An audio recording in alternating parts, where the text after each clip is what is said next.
Bismillahir Rahmanir Rahim. Alhamdulillah. Alhamdulillahi Rabbil Alameen. We want to welcome our friends in South Africa, the United States, and around the world to this week's edition of A Conversation with El-Hajj Mauri Saalakhan. I'm once again pleased to be your host, coming to you through the Salam Media platform out of Johannesburg, South Africa. Salam Media is an online portal for humanitarian journalism. We don't just report the news. We advise you on what you can do about it. Today is going to be a very, very special broadcast. It's titled The Price of Integrity. The Price of Integrity. Now, let me also note for the record that today's broadcast for me is very personal. I want to begin with a reference to three verses from the Quran, from three different chapters of the Quran, to kind of set the framework for what will follow, inshallah ta'ala. The first verse from the Quran that I want to reference in the translation of the meaning is stand firmly for justice as witnesses to Allah, even if it be against yourselves, your parents, or your kin, or whether it be against rich or poor, for Allah can best protect both. Do not follow the lusts of your heart, lest you swerve. If you distort justice or decline to do justice, know that Allah is ever aware of what you do. The second verse from the Quran I want to share as food for thought. Do men think that they will be left alone on saying we believe, and that they will not be tested? The third, not equal are those believers who sit at home and receive no hurt, with those who strive with their property and their persons in the way of Allah. Unto all who have faith, Allah has promised good. But those who strive with their property and their persons, Allah has distinguished them for a higher reward. So keep these three verses from the noble Quran, the final revelation from Almighty Allah to all of humanity, in mind as we proceed along in today's broadcast.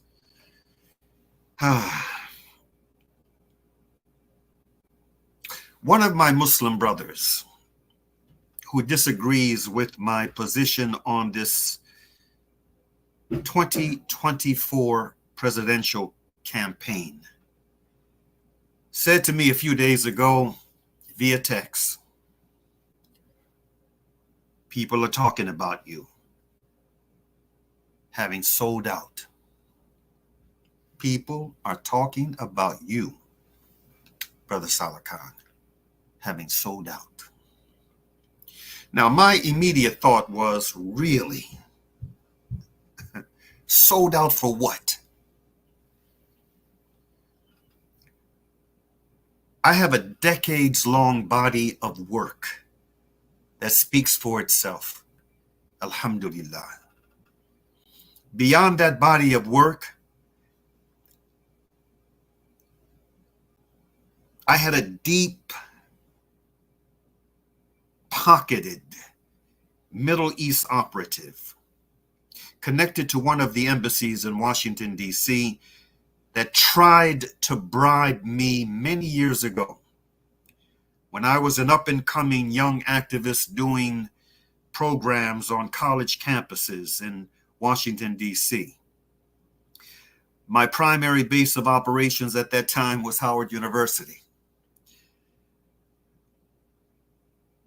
had I acceded to what he wanted me to do, and what he wanted me to do was to keep certain voices out of our conferences and allow him to have veto authority over the topics we discussed.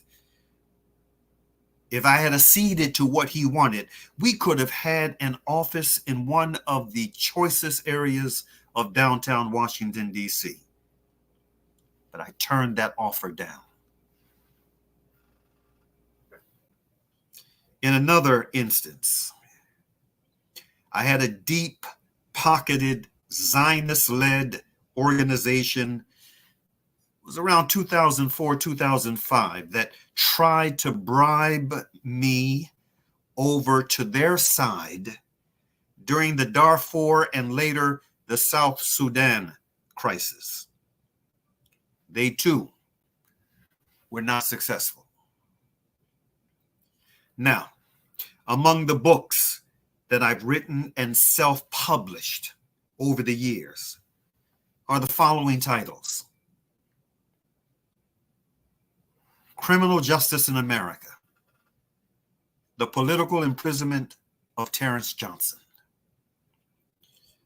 Sacrilege in Haramain, What Really Happened in Mecca in 1407 of the Hijri calendar, coinciding with July of 1987. September 11th, The Truth, Will It Ever Be Known? Iraq and the Question of American Values. The State of the Union 2003. Don't say you didn't know. The message of Rachel Corrie, the young American woman who was murdered by an Israeli soldier operating one of those specially made Caterpillar bulldozers in March of 2003. The case of Imam Jamil Abdullah Al-Amin, is it a government conspiracy? Target Sudan, what's really behind the crisis in Darfur? Again, when I was approached by that Zionist-led organization that was spearheading nationally the campaign of disinformation around that crisis, and because I was at the time very prominent in the public square, on the radio a lot, occasionally on television, being quoted in news reports, they wanted to bring me over to their side. And again, like in the earlier attempt at bribery by the Saudi official, if I had accepted what they offered, we could have been set up very nicely in downtown Washington, D.C., in a coveted space.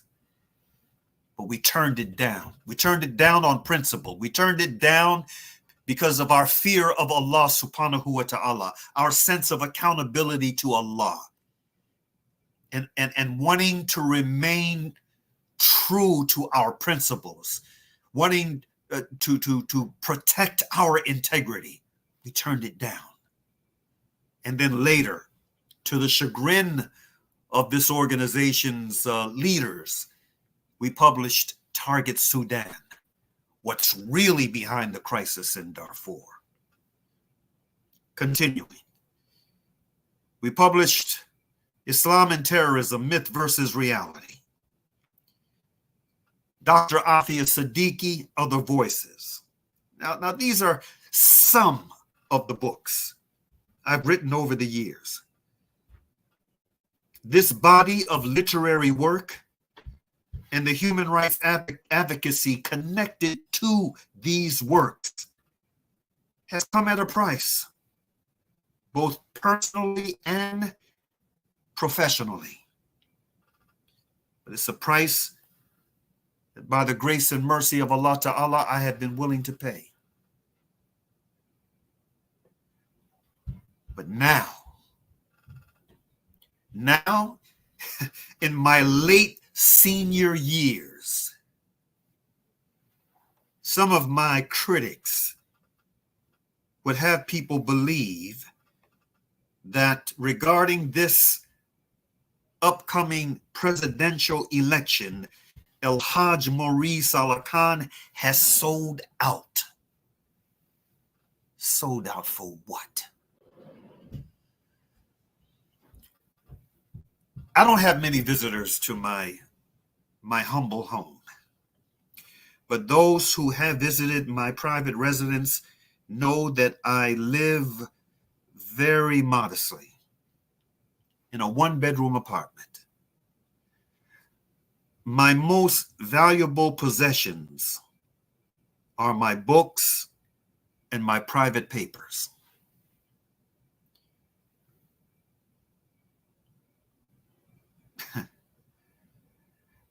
I don't even draw a regular salary from the organization that I serve as director of operations for. Why? Because as a grassroots human rights organization, we don't have it like that. Despite the critically important work that we do and our decades-long record of service, we receive little financial support as compared to the other national advocacy organizations. So I will just every 2 or 3 months, I will take a bit of salary from my organization so that we can be assured of having the lion's share of what's within our humble account available for the work that needs to be done, the travel that needs to be done in order to be able to do this work, the expense that goes into hotels when we have to travel to do this work, and other related cost-related issues connected to this work. We have a very humble war chest. And so for that reason, I have chosen not to take a regular salary. So again, the question arises, if I'm selling out, what am I selling out for?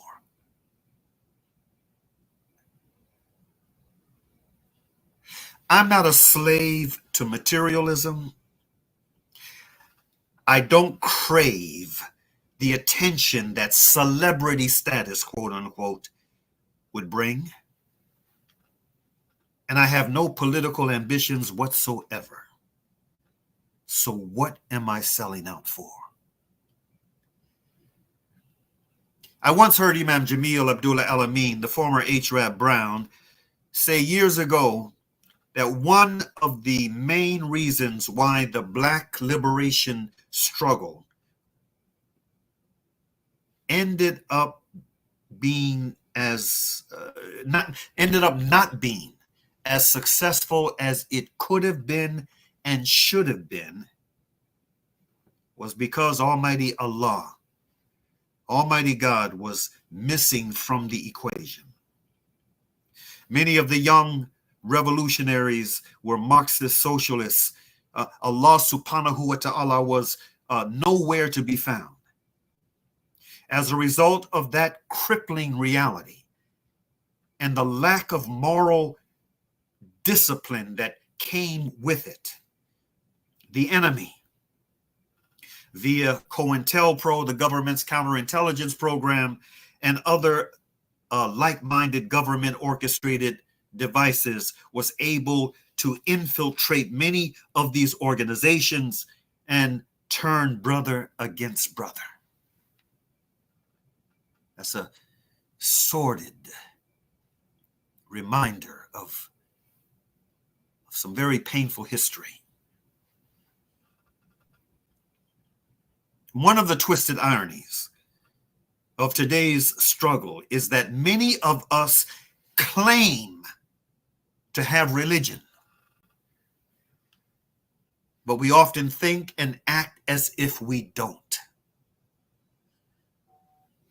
My position on this upcoming election, it's as it is because I truly, truly believe it's in the best interests of our nation and our world if Harris and Walz is our opposition for the next 4 years, as opposed to Trump and Vance. I sincerely believe that we would be in a better position to make some much needed progress on the human rights front if this ends up being the case. With that being said, the weak, accommodating posture of Vice President Kamala Harris and her running mate on Israel's ethnic cleansing and genocide is self-serving and shameful. Absolutely shameful. But a second Trump presidency would be all of the above and dangerous to boot.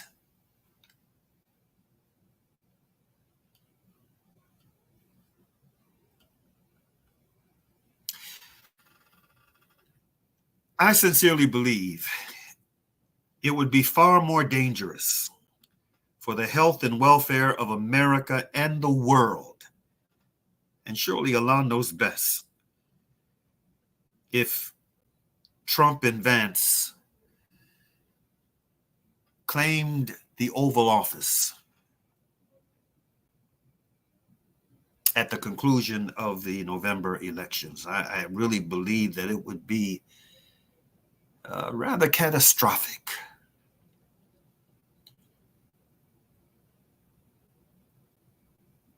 As I understand it, and if I'm wrong on this, I invite any of the scholars, quote unquote, any of the Muslim scholars to correct me. If I'm wrong on what I'm about to say, I invite, I urge the scholars to correct me with evidence. As I understand it, one of the main objectives of al-Muqasid al-Sharia, the Islamic legal doctrine that lays out the objectives of Islamic law, is to reduce harm. My position on the upcoming election is all about reducing harm. There are only two viable candidates, two viable options for the outcome of this presidential election in November. It's either going to be Harris or Trump. I prefer a Harris administration to be my opposition for the next 4 years, along with a Democrat-dominated down ballot, because I believe this would prevent greater harm and give us the breathing space, the breathing room needed to work on breaking the duopoly control of these two dominant, ethically compromised political parties. We need a viable, independent third party. I'm all for that. I'm all for independent parties. But we must put in the time and effort to make viable third party choices a reality. May Allah bless us to accomplish this objective before it's too late. And on that note, brothers and sisters, let's go to our first commercial break, and then we're going to share some videos and perspective on the other side, inshallah ta'ala.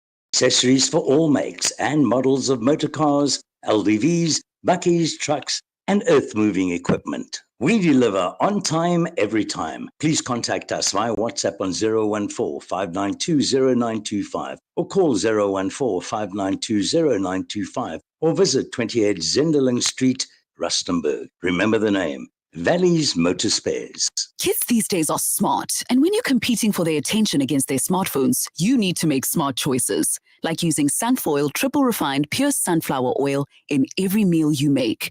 It's naturally cholesterol-free and approved by the Heart and Stroke Foundation as part of a balanced eating plan. So whether you're cooking, frying, or baking, you get the great tasting results that'll get their attention faster than the latest app. And if that doesn't work, change the Wi-Fi password.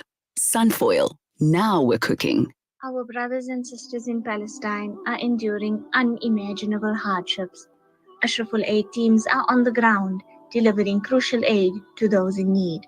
But we can't do it alone. Palestine is suffering, and they need your help. Your support can make a world of difference. Visit www.ashrafulaid.org today and donate to bring hope, relief, and healing to those who are in need. Hey Gulam. Yeah? Did I return your lawnmower last month? No, bhai, you didn't. Oh no. Now what'll I do? I wanted to borrow it again, man. With Randry Jewelers, you won't have to borrow or lend because the prices are so well trimmed on all gold and diamond jewelry. Alternatively, we could remake your old jewelry into a brilliant new design. Visit Randry Jewelers at 151 Stevens Lamini Road, Musgrave, Durban. Randry Jewelers, the family name you can trust. After the recent attacks on Gaza, many families have been displaced with their homes left destroyed. Through your donations, our teams are on the ground in Gaza, providing support and delivering necessary aid to families affected. The people of Gaza need your help. Give hope. Donate today to Penny Appeal South Africa.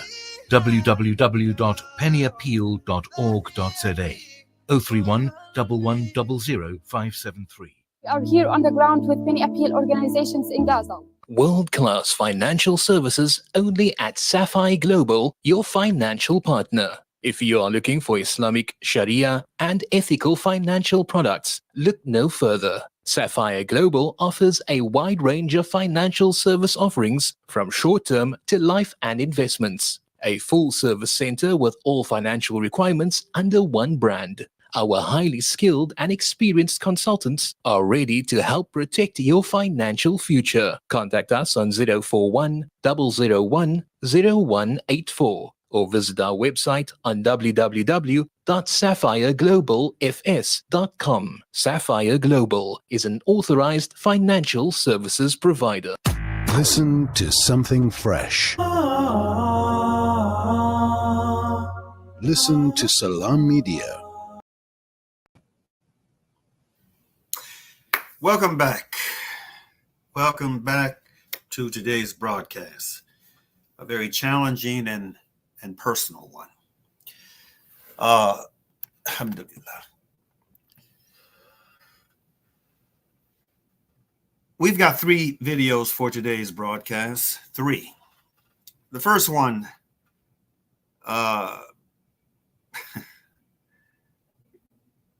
is Donald Trump boasting about what he did for Israel during his first 4 years as president. And I want those who are understandably upset over the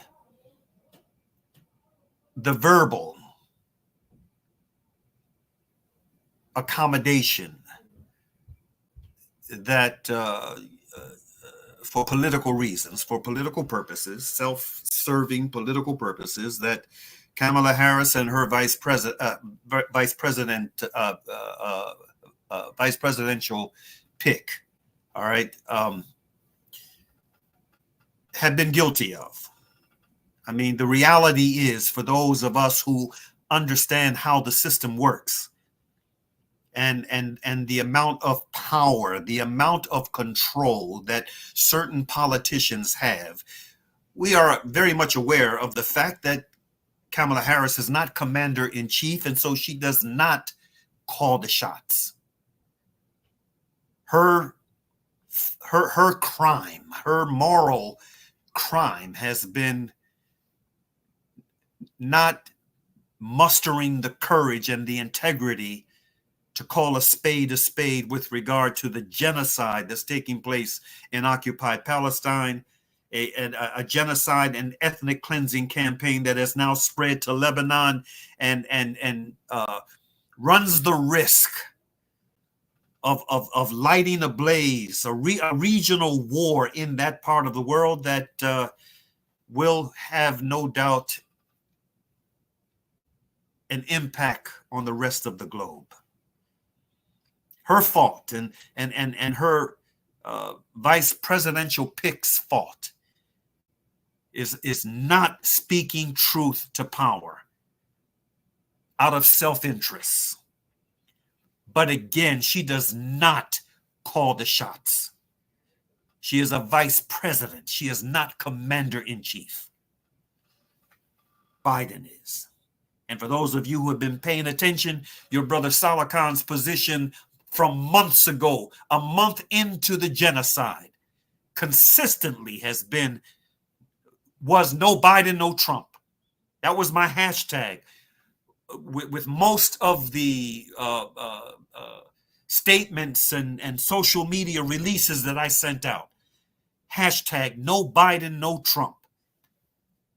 And I meant what I said. And when Biden bowed out, when he was forced to bow out, he didn't just bow out of concern for the Democratic Party. He was forced to remove himself. Well, then for me, it only left Trump.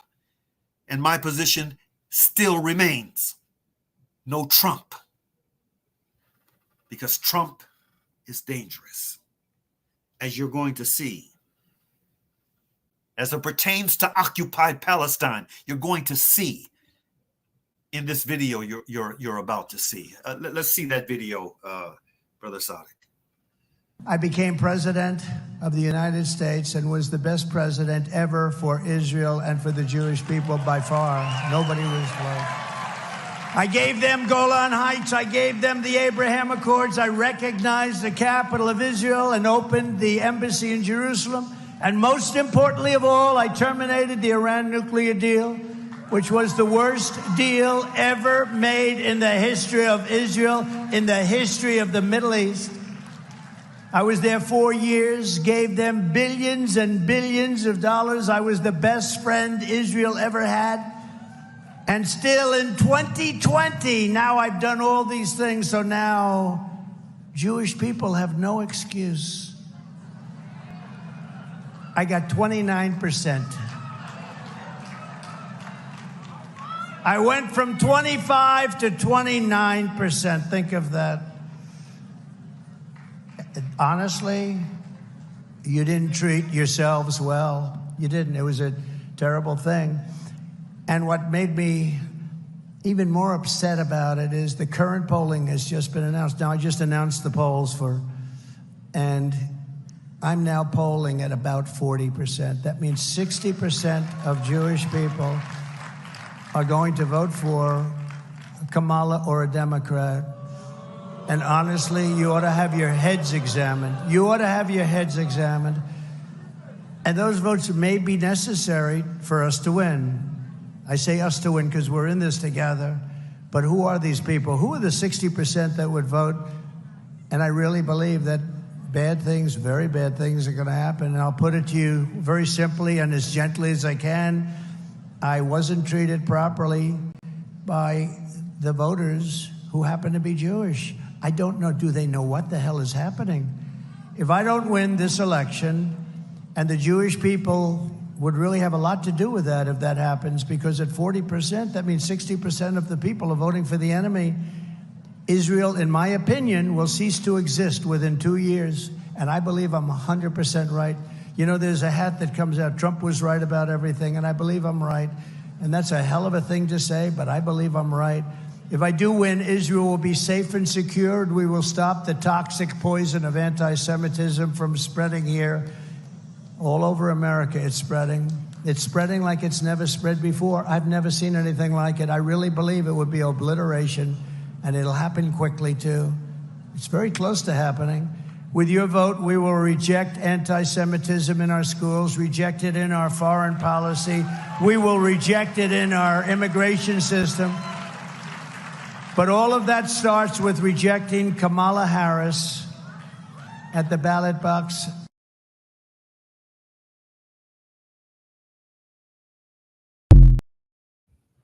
Yes, indeed. I hope you were paying attention, especially to that line, if I do win, Israel will be safe and secure. I hope you were paying attention. The second video that I'd like for you to see is a recent set from a Democracy Now! Broadcast. One of the co-founders of the uncommitted movement, which I understand when Harris and her VP choice visited Michigan recently to meet with members of the Muslim community, representatives of the uncommitted movement were not invited to that meeting. And when I saw that, I said to myself, that was really shameful, because they should have been in that meeting. They should have been there to express the concern, the valid concern that they represent on behalf of so many others, to ask the tough questions of Harris and Waltz, but they weren't invited. In my opinion, that was a lack of integrity on the part of the Muslims who were part and parcel of setting that up. But I don't want to digress too long. Let's see that video, Brother Sadiq. Welcome to Democracy Now! Can you explain the statement that you put out yesterday, Lexis? Yeah, hi, Amy. Thank you so much for having me on the show. As many know, Uncommitted put out a statement yesterday where we announced we will not be endorsing Democratic presidential candidate Kamala Harris. And in that same statement, we had announced that we are vehemently opposing Donald Trump and that we do not recommend a third-party vote. And to put it into a little bit of context, we have been working for months where we started in Michigan, 1.5 million voter contacts, mobilized over 101,000 people to go to the polls and vote uncommitted as a protest vote against Biden and the administration and their ongoing support for Israel as it relates to the occupation and killing of Palestinians. And what we offered to VP Harris is that if Vice President Kamala Harris is able to do two things, either change policy as it relates to current U.S. policy that backs bombs, or simply does the thing of ensuring and upholding current international and human rights laws as it relates to the way that Israel is violating war crimes, that we would do we would repeat what we did in Michigan to mobilize our base to go to the polls and vote for her come November. It was an offer we put on the table that was declined by Vice President Kamala Harris and her campaign team. And so because we were not met in good faith, we had to make the decision to not be able to endorse her. And to be clear, an endorsement is an opportunity for us to do the same thing that we did in Michigan, to mobilize our voters. An endorsement means that we are offering something and doing something. And because we were not met in good faith with our policy demands, it is something that we cannot do. So explain each position, not endorsing Kamala Harris, telling people not to support President Trump or a third-party candidate. Yeah, great question. I think I'll lead with, we have to be very clear, is that there's two options come November at the top of the ticket. It's going to be Vice President Kamala Harris or former President Donald Trump. So keeping that context in mind, we had to make a decision of what that means to grow the power that we've already built within our anti-war organizing movement. And so for us, and like I said, an endorsement is meaning that we will mobilize voters to go to the polls and vote for VP Harris. That has to come with policy change, and no policy change came, so it's a decision we had to make to not endorse her. Donald Trump, we have to be very clear, is a direct threat to our society, our civil liberties here and Palestinians back home. As he has mentioned that he plans to annex the West Bank, as he has mentioned that he plans to criminalize organizations here in our own country who are fighting for Palestinian human rights. And then to the third point of not recommending a third-party vote, we know that unfortunately a third-party vote is not viable in this broken electoral system. And so inadvertently a third-party vote would support a Donald Trump victory. And so knowing all this context, we believe that our power lies within our movement, that our power lies within our people, that our power lies in continuing to grow the anti-war organizing movement that we have to truly pressure the Democratic coalition or the Democratic administration to change policy as it relates to its current U.S. policy of backing bombs. Speaking of third parties, this month the Council on American Islamic Relations, CAIR, published a follow-up poll that shows Green Party presidential candidate Jill Stein ahead of Kamala Harris among Muslim voters in the key swing states of Michigan, Arizona, and Wisconsin. So can you talk about the significance of what this means of not endorsing Kamala Harris? Yeah, I mean, I think we have to recognize that a lot of people, especially people within the Arab and Muslim community, you know, as VP Harris put it in her speech, we got to put things into context. And the context here is that these communities are communities that are suffering. They are communities that are grieving. And the idea of people going and asking them who you are voting for come November, we've said this repeatedly, is like asking them that question at a funeral. And so we have to keep in context how people are grieving, feeling emotionally. The very same people who came out in 2020 and mobilized very well for Biden, who feels very betrayed by this administration. And so we believe as a movement that it's our responsibility to do three things right in this very moment. Is one, educate voters across the country, including Arab and Muslim voters, provide them with voter education on the dangers of Donald Trump. Two, recognize that the genocide is still happening, that we cannot wait till January to shift policy, and that we have to continue to pressure the Biden-Harris administration to change policy immediately to save as many Palestinian lives as possible. And the third thing is to continue to grow our anti-war organizing power with Democratic coalitions across the country. We have to recognize that our power has impacted elected officials speaking up for Palestine as well, from school board members all the way up to congressional leaders that are talking openly about why we need to change our U.S. foreign policy as it relates to backing bombs.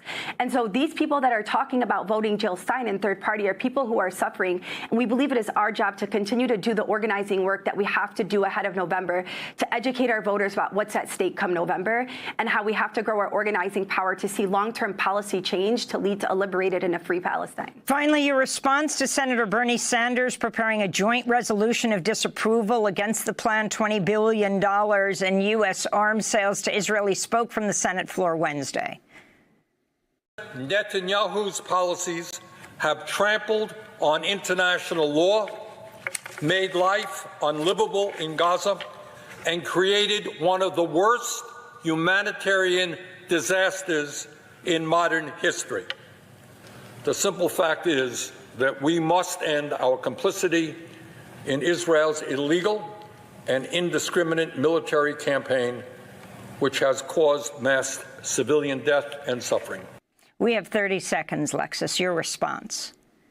Yeah, I mean, he highlighted it perfectly, is that we are aiding and abetting and indiscriminately killing civilians. And it goes to the point of what we've been explaining in this movement and what we've been trying to get VP Harris and the administration to move on. A sentiment that actually resonates with the majority of Democrats, 77% of Democrats, 61% of Americans, that oppose weapons aids to Israel. When we look at our international law and our U.S. law as it relates to violation of war crimes, this is something we should not be funding.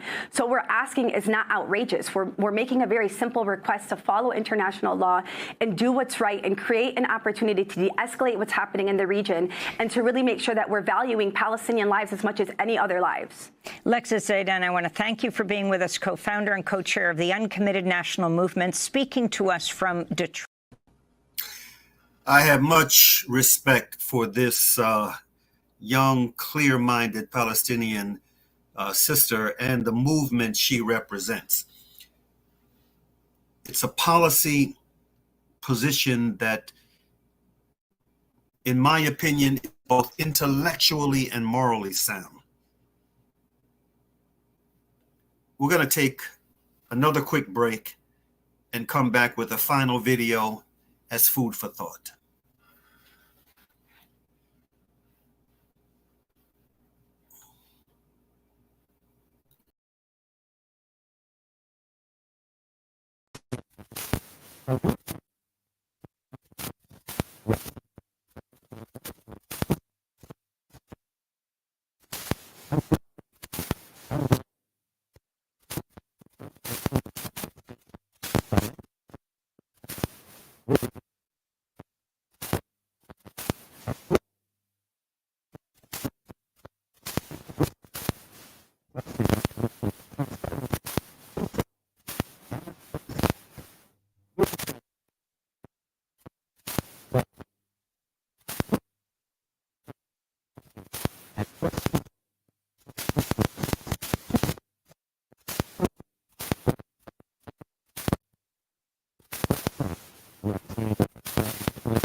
One child, one dream. A journey with African Muslims Agency that began 3 years ago has changed the lives of Syrian and Palestinian refugee children beyond their dreams. Help them to continue their education by sponsoring a student at the Amman School of Excellence in Lebanon for 25,200 Rand per year. Education at Amman can provide a brighter future for refugee families. AMA, empowering, educating, inspiring. Discover the Africa of your dreams and surround yourself with her spectacular beauty. Relax beneath her serene sunsets and explore wildlife at its natural best. It's where the pride of Africa comes together. The Kwantu Private Game Reserve. Get to know the Big Five or cruise on an elephant safari game drive. Interact with lion and tiger cubs and enjoy world-class halal cuisine while we pamper you during your 5-star stay. Indulge in the true African experience. For reservations, call now on 042-203-1400 or visit kwantu.co.za. The Kwantu Private Game Reserve, the place of gathering. Listen to something fresh. Listen to Salam Media.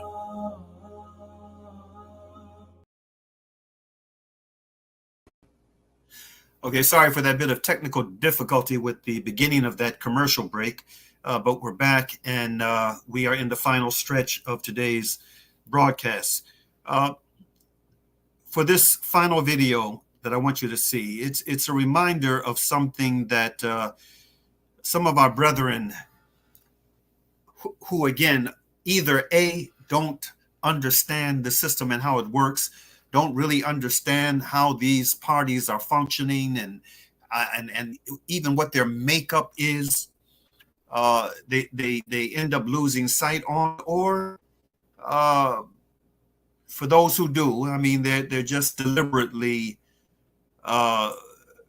mixing apples and oranges, and while claiming that they are the same fruit. There is a difference between these two political parties. I've been making this argument now for some time. And let me say before I make this point, again, I have been for some time now, even before this crisis with with occupied Palestine erupted, long before this crisis, I've been in favor of breaking the control of this duopoly, this political dominated Republican, Democrat Republican dynamic that we've been having to live with for far too long. I'm in favor, very much in favor, of developing healthy, thriving, independent political parties. But in order for that to happen, it's going to take time and effort and a determination to see it through. I believe that we may have now a growing well of determination to want to see viable third parties within our system. But it's going to take time and effort in order to bring this about. I'm hoping that one or both of the independent parties that are running right now, the party led by Jill Stein and our Muslim brother Rudolph Bilal Butch Ware, and the party that is the independent party that's led by Dr. Cornel West, who would have been my pick. Who would have gotten my vote had Biden remained in the running.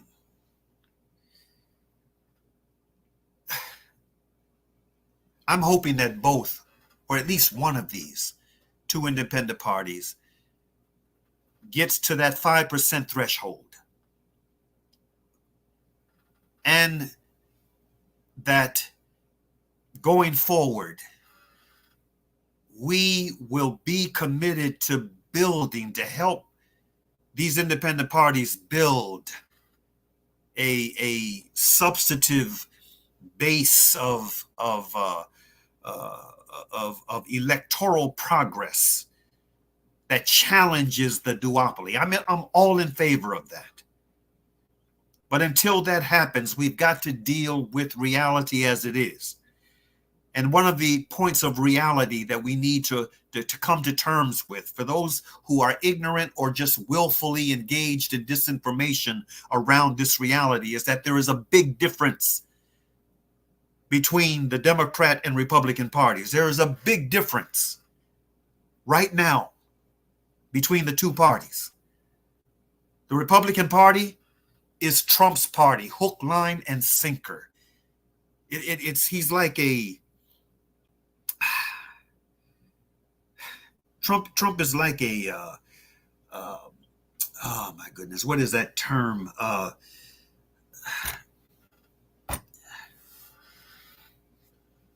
He's like a cult figure, and the Republican Party is like a cult. He is in full control of that party. He and those who are aligned with him, financing him, helping to lay the framework for what lays ahead for America and the world should he become president again. He's a cult figure. The Republican Party is Trump's party. While the Democratic Party, there are, you have the DNC, the main Democratic organization, which is thoroughly compromised. And we saw that during the DNC convention. But under the umbrella, within the DNC as a, the general organization, you have many Democratic organizations, some that are far more quote unquote progressive, far more socially conscious and human rights oriented than others. Many of these Democratic organizations under the major umbrella of the Democratic Party is that they are pro-Palestine. And so there is something that until we can break the duopoly, there is something that we can work with. That's again why I favor a Harris victory at the polls. Not just because I don't think she and her running mate are as bad as the option that America has on the other side. Not just because of that, not just because they are not as bad in my view, and Allah knows best, but also because the party that they represent is not like the Republican Party. And on that note, I want you to see this final piece of video. There, another young Palestinian woman, very impressive. A Georgia, red state, Georgia delegate in the House of Representatives. Young Palestinian sister who is very intelligent, very courageous, very clear-minded. Her name is Rua Roman. Let's see that final piece of video, Brother Sadiq. This video is specifically for Palestinians, Muslims, and our allies. If that's not you, if you're somebody who's very partisan, who cannot hear any criticism right now, please keep scrolling. This video is not for you. First and foremost, I want to validate the anger, the frustration, the hurt, the feeling of hopelessness. Everything that you are feeling is incredibly valid. I need you to, I'm an elected official, I'm a Democrat, I need you to hear this from somebody in my position. Everything you are feeling is valid. And I'm making this video because I need you to understand why I am doing what I am doing, because the reality of the situation is that people are going to spread misinformation and disinformation. So first and foremost, I have no political ambitions. I was actually forced into kind of running for office. It's like a long story and I'm happy to share later, but I don't have political ambitions. When I was in Chicago, I wasn't even supposed to be at the DNC. I kind of got pulled into all of this, and the tactic and strategy specifically there was either to be able to, even if just symbolically show there's room for Palestinians in our party, even at the most national level, or if the DNC had said no, be able to literally show the institutionalized racism against Palestinians that still exists within the party. And you're probably thinking right now, so why are you still a Democrat? Let me explain.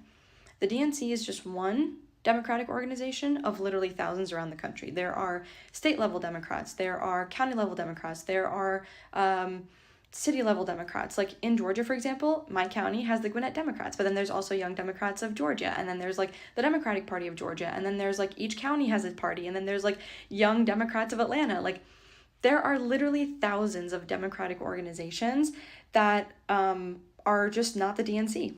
And within those Democratic organizations, and particularly down ballot, more and more and more and more and more Democrats, in fact, the majority in a lot of these organizations are now very pro-Palestine.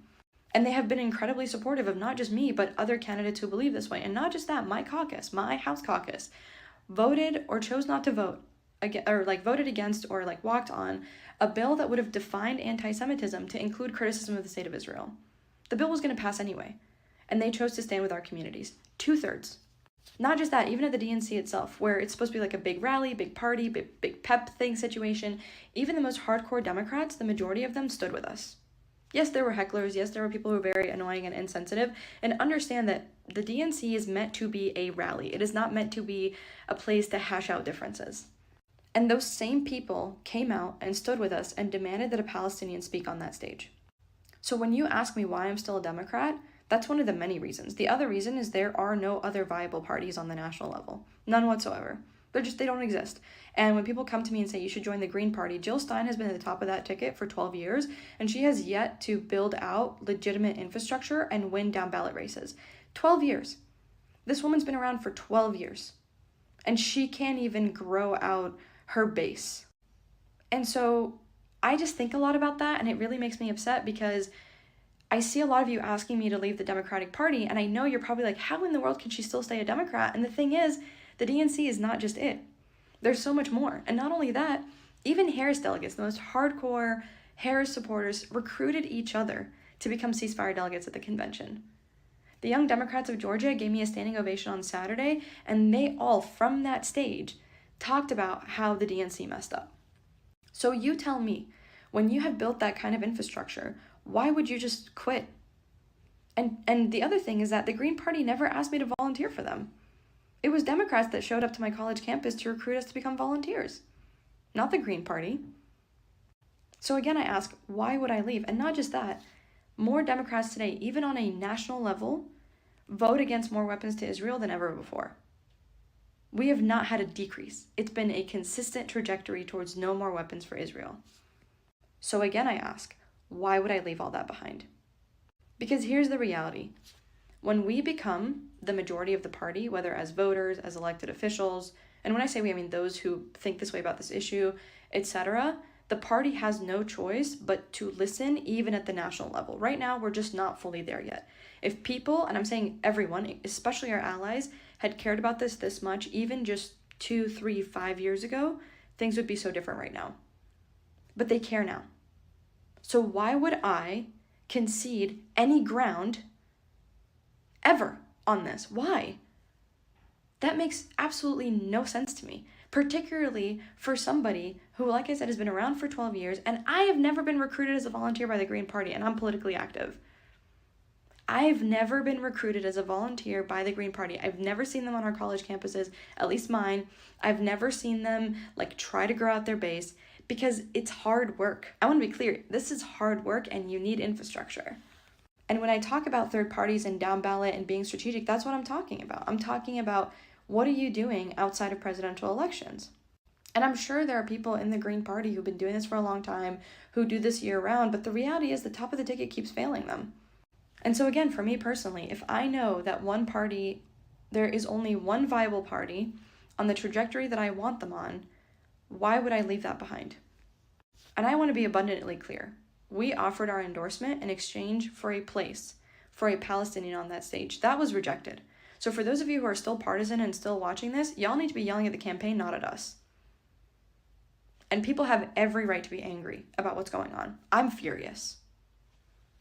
But my long-term goal is to ensure that our coalition is strong enough and grows enough that even on the national level, Democrats will have no choice but to listen. Because they are listening, especially down ballot.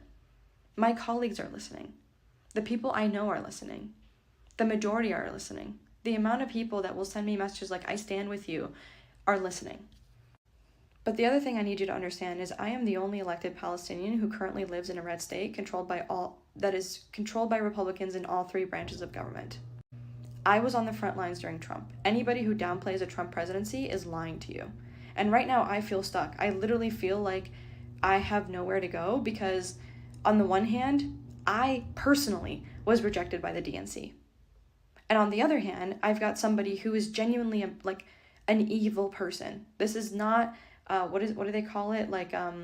Trump derangement syndrome or whatever. No, this isn't. I literally was on the front lines against this man's policies. I watched it with my own eyes. My life was in danger. So please hear me when I tell you, I'm not selling out. I have no political ambition. Anybody who is saying stuff like that is a liar because these are people popping up who I've never spoken to before, who've never spoken to, frankly, any of the Palestinian elected officials before. There are people who are using my pain to virtue signal and convince you that the threats that we are facing are not actually that big of a deal.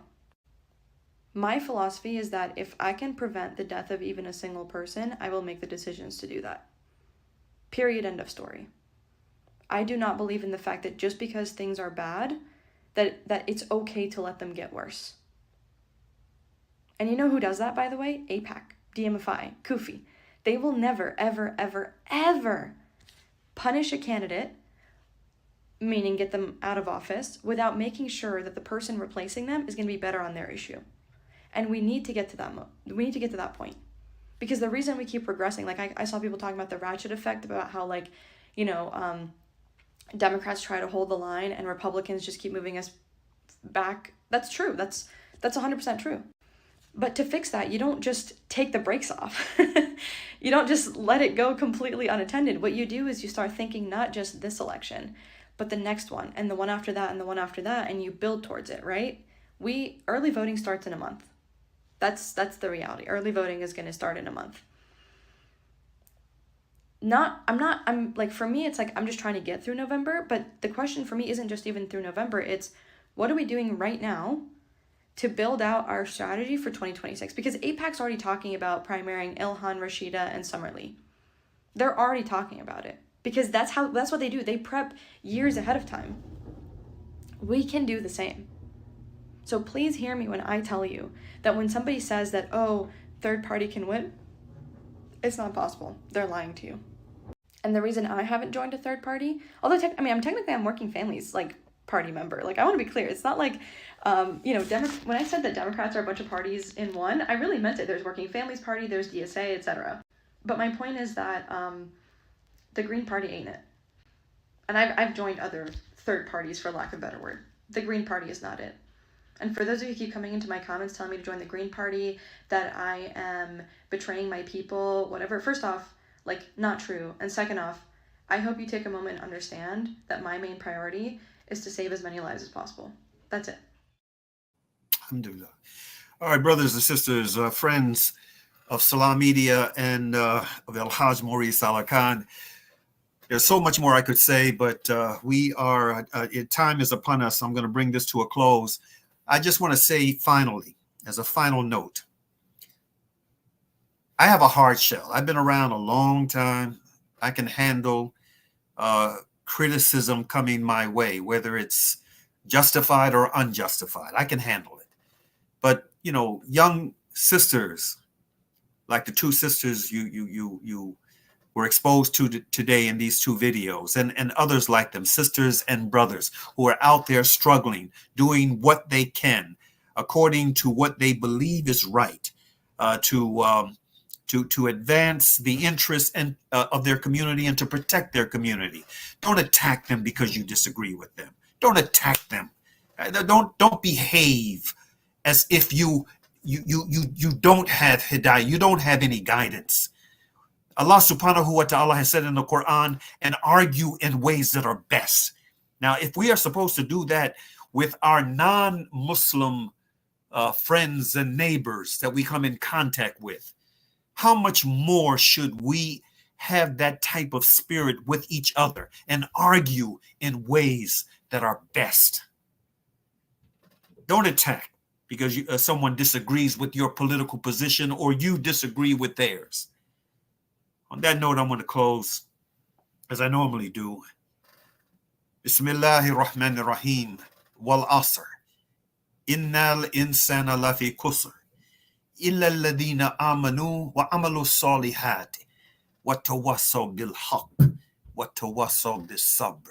Which means, in the translation of the meaning, in the name of Allah, the Beneficent, the Merciful, by the token of time through the ages, surely humanity is in loss, except those who believe and do good, and exhort one another to truth, and exhort one another to patiently persevere.